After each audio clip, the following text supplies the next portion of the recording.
You've done everything right. You've been careful with your money, conservative, responsible. You didn't chase get-rich-quick schemes or put your retirement savings into risky ventures. You listened to the financial advisors who told you to play it safe, to stick with the tried and true, to invest in things that were supposed to be stable, secure, and protected. But what if I told you that some of the investments you've been told are safe, the ones sitting in your portfolio right now, the ones you're counting on to fund your retirement, are actually ticking time bombs? What if the very investments that were supposed to protect you are the ones that could devastate your financial security in 2026? I know that sounds alarming. I know it goes against everything you've been taught about conservative investing, but I've spent the last 6 months researching economic trends, talking to independent financial analysts, and studying the warning signs that most mainstream advisors are either ignoring or downplaying. And what I've discovered has fundamentally changed how I think about my own retirement portfolio. My name is Thomas, and I'm 66 years old. I spent 35 years as an accountant, so I know how to read financial statements and understand market dynamics. I'm not a doomsayer, I'm not a conspiracy theorist, I'm a careful, analytical person who has always believed in conservative investing. But over the past year, I've watched certain patterns emerge that deeply concern me. Patterns that suggest we're heading into a period of significant financial disruption that will hit the safe investments hardest. Today, I'm going to walk you through 5 investments that most people consider safe, investments that financial advisors routinely recommend to retirees like us, and I'm going to show you why each one faces serious risk in 2026. More importantly, I'm going to suggest alternatives that might actually protect your wealth when these supposedly safe havens start to crumble. This isn't about fear, it's about being informed. It's about recognizing that the financial landscape is changing rapidly, and what worked for the past 30 or 40 years might not work for the next 3 to 5. You've worked too hard and saved too carefully to let outdated conventional wisdom destroy your retirement security. The first safe investment that's facing serious trouble is one that millions of retirees depend on: long-term government bonds, particularly Treasury bonds with maturities of 10, 20, or 30 years. For generations, we've been told that U.S. Treasury bonds are the safest investment on earth. They're backed by the full faith and credit of the United States government. They're guaranteed. They're risk-free. Except they're not risk-free at all.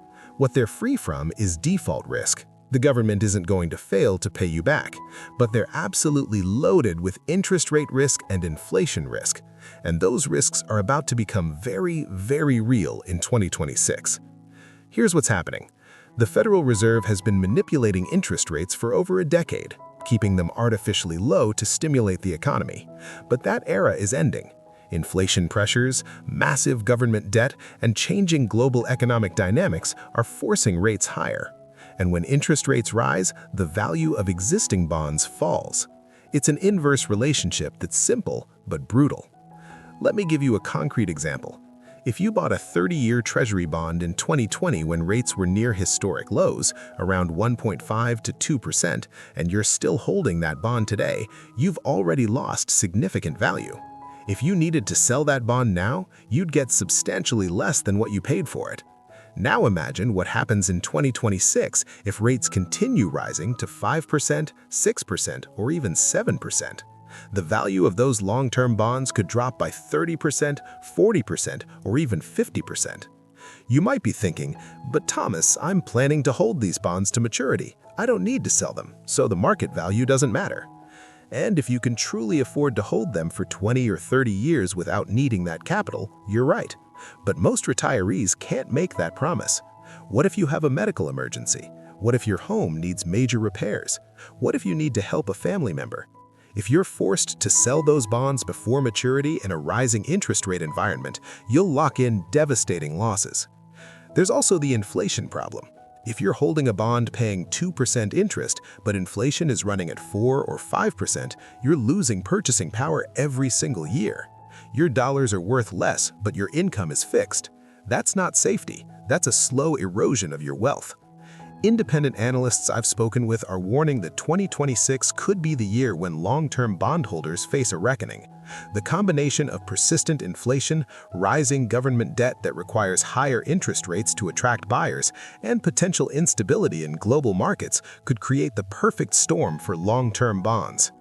If you're heavily invested in long-term government bonds, you need to seriously consider repositioning into shorter-term bonds, 2 to 5 years, where interest rate risk is much lower. Or consider Treasury inflation-protected securities, which adjust for inflation. Yes, the yields might be lower right now, but the protection against rising rates and inflation is worth the trade-off. The second safe investment facing serious trouble is one that surprises many people: large-cap dividend stocks, particularly in certain traditional sectors like utilities, telecommunications, and consumer staples. These have long been considered the steady, reliable workhorses of retirement portfolios. Companies that pay consistent dividends, stocks that don't fluctuate wildly, the kind of investments your grandfather would have approved of. But here's what's changing. Many of these companies are struggling with massive debt loads taken on during the years of ultra-low interest rates. When money was cheap to borrow, these companies loaded up on debt to fund operations, buy back stock, and maintain dividend payments. Now, as interest rates rise, that debt is becoming much more expensive to service. Look at utility companies. Many of them are carrying debt equal to 3, 4, or even 5 times their annual earnings. When they need to refinance that debt, which many will have to in 2025 and 2026, they're going to face dramatically higher interest rates. That means much higher interest payments, which means less money available for dividends or capital improvements. Some of these companies are going to be forced to cut their dividends. When that happens, their stock prices will plummet because the primary reason people own these stocks is for the dividend income. If the dividend disappears or gets cut in half, the stock could easily lose 30 to 50% of its value almost overnight.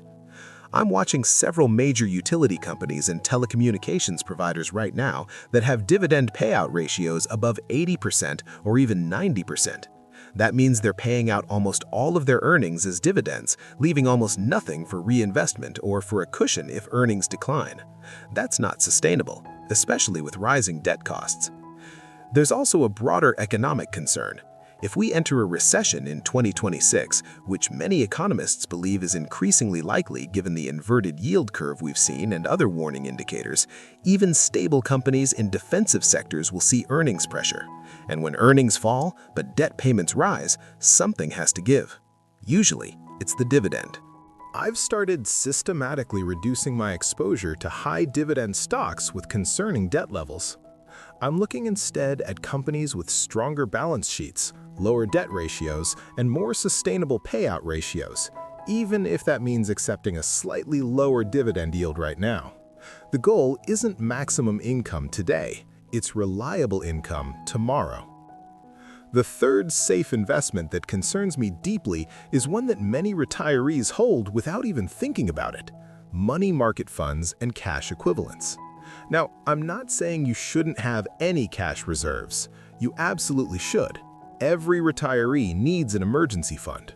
But what I'm seeing is people holding excessive amounts of cash, 30%, 40%, even 50% of their portfolio, because they're scared of market volatility. Here's the problem. Cash is not safe from inflation. If you have $100,000 sitting in a money market fund earning 4% interest, but inflation is running at 5%, you're losing purchasing power. After 1 year, your $100,000 might have grown to $104,000, but it now has the purchasing power of only $99,000 in today's dollars. You've actually lost money in real terms. Over 5 or 10 years, this erosion becomes devastating. If you're holding $200,000 in cash and inflation averages just 3% annually, in 10 years that money will have the purchasing power of only about $148,000. You've lost over $50,000 in real purchasing power by trying to play it safe. But here's where 2026 comes into the picture specifically. Many economists are warning about a potential scenario called stagflation, where you have high inflation combined with economic stagnation or recession. This happened in the 1970s, and it was devastating for people holding cash. Prices kept rising, but investment returns were negative or minimal, and cash holders got crushed from both sides. If stagflation hits in 2026, your cash will be losing value rapidly to inflation while simultaneously missing out on the recovery gains that will eventually come when the economy turns around. You'll have successfully avoided short-term volatility but destroyed your long-term wealth. The other risk is what I call the waiting for the perfect moment trap. I have friends who moved to cash in 2021 or 2022, waiting for the market to crash so they could buy back in at lower prices. They're still waiting. Meanwhile, they've missed out on significant gains and their cash has been eroded by inflation. The market rarely cooperates with our timing, and the longer you wait on the sidelines, the more wealth you lose to inflation. My recommendation is to keep 3 to 6 months of living expenses in truly liquid cash for emergencies, maybe up to a year's worth if that helps you sleep at night. But beyond that, you need to be invested in assets that have at least some chance of keeping pace with or exceeding inflation. Stocks, real estate, inflation-protected securities, commodities, or other real assets. The fourth safe investment facing trouble is something that might shock you. Certain types of annuities, particularly fixed annuities and indexed annuities sold by insurance companies. Now, I know annuities are often marketed as the ultimate safe investment for retirees, guaranteed income for life, protection from market volatility, peace of mind. But here's what they don't tell you in the sales pitch. Annuities are only as safe as the insurance company backing them, and some insurance companies are in much weaker financial condition than they'd like you to know. They've been struggling with the same problems I mentioned earlier, low interest rate environments that made it hard to generate returns, combined with rising costs and increasing longevity of annuity holders. Insurance companies invest the premiums you pay them, and historically they've invested heavily in bonds, but many of them loaded up on bonds when rates were at historic lows. Now those bonds are underwater and the insurance companies are sitting on significant unrealized losses.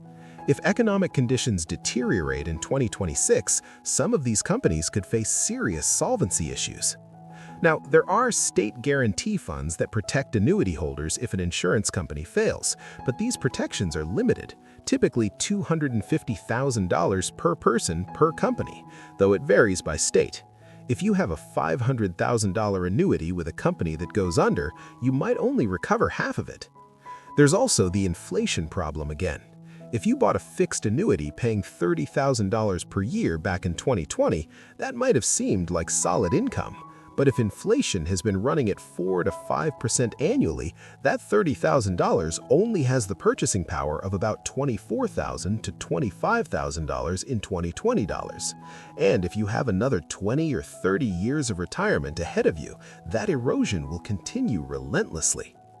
Indexed annuities are even more concerning to me because of their complexity and hidden costs. Many of them have caps, spreads, and participation rates that significantly limit your upside while still exposing you to various risks. The sales materials make them sound like you get market gains with no market risk, but the reality is far more complicated and far less attractive. I'm not saying all annuities are bad. Immediate annuities purchased at the right time with a portion of your assets can make sense for creating a baseline income floor. But I'm deeply concerned about people who have tied up the majority of their retirement savings in fixed or indexed annuities, particularly those with long surrender periods that trap you for 10, 15, or even 20 years. If you're in an annuity, read your contract carefully. Understand the financial strength of the insurance company. Look at ratings from AM Best, Moody's, and Standard & Poor's. If the company is rated below A or A-, that's a red flag. And if you're considering buying an annuity, get multiple opinions from fee-only financial advisors who don't earn commissions from selling them. The fifth and final safe investment I'm concerned about is one that's deeply embedded in American retirement planning: employer stock, particularly for people who spent their careers at large, stable companies and accumulated significant holdings through employee stock purchase plans or 401k matching. There's a psychological comfort in owning stock in the company you worked for. You know the business, you trust the management, you've seen it succeed for decades, and maybe it's treated you well financially over the years. But concentration in any single stock, even a seemingly stable one, is extraordinarily risky, especially as economic conditions become more uncertain. I've watched too many people lose substantial portions of their retirement savings because they were over-concentrated in employer stock. I saw it with Enron employees in 2001, with Lehman Brothers employees in 2008, with General Electric employees who watched their stock drop from $60 to $6 over a decade. These weren't small, risky companies. These were blue-chip corporations that people believed were rock solid. The problem is that even strong companies can face sudden, devastating problems: regulatory changes, technological disruption, management failures, accounting scandals, global competition. Any one of these can destroy a company's stock price, and if that company represents 30, 40, or 50% of your retirement portfolio, you're going to suffer catastrophic losses. Looking ahead to 2026, I'm particularly concerned about companies in sectors facing major structural challenges: traditional retail companies being disrupted by e-commerce, energy companies navigating the transition away from fossil fuels, banks facing fintech competition and potential commercial real estate losses, automotive companies struggling with the electric vehicle transition. These industries aren't disappearing, but individual companies within them could face serious trouble. If you're holding significant employer stock, I strongly encourage you to develop a plan to systematically diversify. Yes, there might be tax consequences. Yes, you might feel disloyal, but your financial security is more important than either of those concerns. A good rule of thumb is that no single stock should represent more than 5 to 10% of your total portfolio. If your employer stock is above that threshold, start reducing it gradually. Consider this. If you have $500,000 in retirement savings and $200,000 of it is in employer stock, you're 40% concentrated in a single company. If that stock drops by 50%, which is entirely possible in a severe downturn, you've just lost $100,000 or 20% of your total retirement portfolio. That's not safe. That's dangerous. Now, you might be wondering, Thomas, if all these safe investments are risky, what am I supposed to do? Where am I supposed to put my money? And that's a fair question. Let me be clear. I'm not suggesting you abandon conservative investing or take on excessive risk. What I'm suggesting is that you need to redefine what safety actually means in the current economic environment. True safety isn't about avoiding volatility at all costs. It's about preserving purchasing power over time. It's about diversification across different asset types that respond differently to various economic conditions. It's about being flexible enough to adjust as circumstances change. Here's what I've done with my own portfolio and what I'd encourage you to consider. First, I've shortened the duration of my bond holdings dramatically. Instead of 10, 20, or 30-year bonds, I'm focused on bonds maturing in 2 to 5 years. Yes, the yields are lower, but my interest rate risk is much lower too. Second, I've increased my allocation to Treasury inflation-protected securities. These bonds adjust their principal based on inflation, so I'm protected if prices keep rising. They might not be exciting, but they do exactly what I need them to do: preserve purchasing power. Third, I've maintained a reasonable allocation to high-quality stocks, but with much more emphasis on diversification. No single stock over 5% of my portfolio. Broad exposure across sectors and geographies. Focus on companies with strong balance sheets, low debt, and sustainable business models. Fourth, I've added some exposure to real assets, things like commodities, real estate investment trusts, and precious metals. These tend to do well during inflationary periods, providing a hedge against the scenarios I'm most concerned about. Fifth, I keep about 6 months of expenses in cash for true emergencies, but I'm not sitting on excessive cash waiting for the perfect moment to invest. I'm staying invested and adjusting gradually as conditions change. And finally, I review my portfolio quarterly with a fee-only financial advisor who doesn't earn commissions from selling me products. That objective advice has been invaluable in keeping me from making emotional decisions. Let me also address something important. Some of you might be thinking, but I'm 70 years old. I can't afford to take risks. I need safety. I understand that completely, but here's what I want you to understand. Holding investments that are guaranteed to lose purchasing power to inflation is also a risk, possibly the biggest risk of all for a retiree.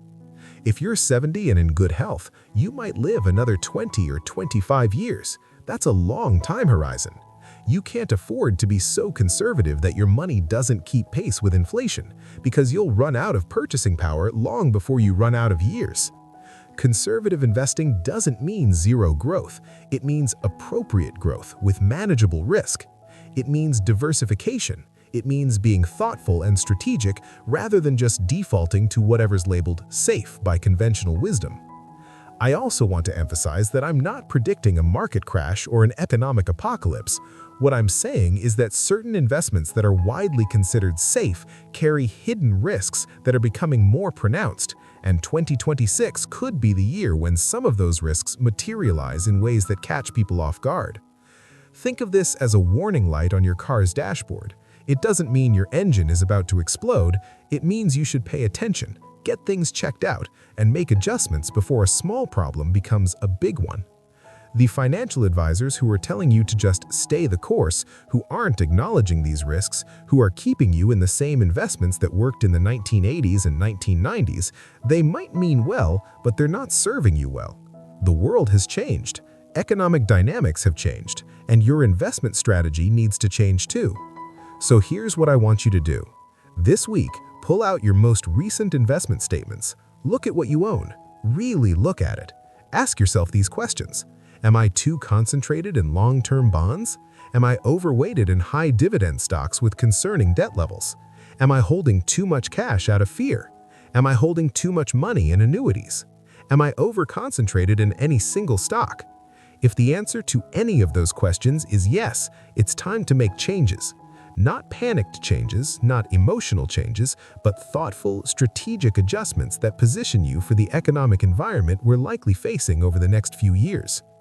Talk to a fee-only financial advisor, one who's a fiduciary, meaning they're legally required to act in your best interest. Show them your portfolio and ask these specific questions. Don't let them brush you off with platitudes about staying the course or not timing the market. Demand real analysis of the risks you're facing. You've spent a lifetime building your wealth. You've saved carefully, you've planned thoughtfully, and you deserve that wealth protected, not just from obvious risks, but from hidden risks that most people don't even know exist. The investments I've talked about today, long-term bonds, certain dividend stocks, excessive cash, questionable annuities, concentrated employer stock, they all share something in common. They feel safe. They sound safe. They've been marketed as safe. But in the economic environment we're moving into, they carry risks that could devastate your retirement security. You have time to make adjustments. You have time to protect yourself, but that time is limited. 2026 is right around the corner, and if these risks materialize the way I believe they will, the people who took action now will be thanking themselves later. Don't let the illusion of safety destroy the security you've worked so hard to build. Be smart, be strategic, be willing to challenge conventional wisdom, and above all, be proactive in protecting what you've earned.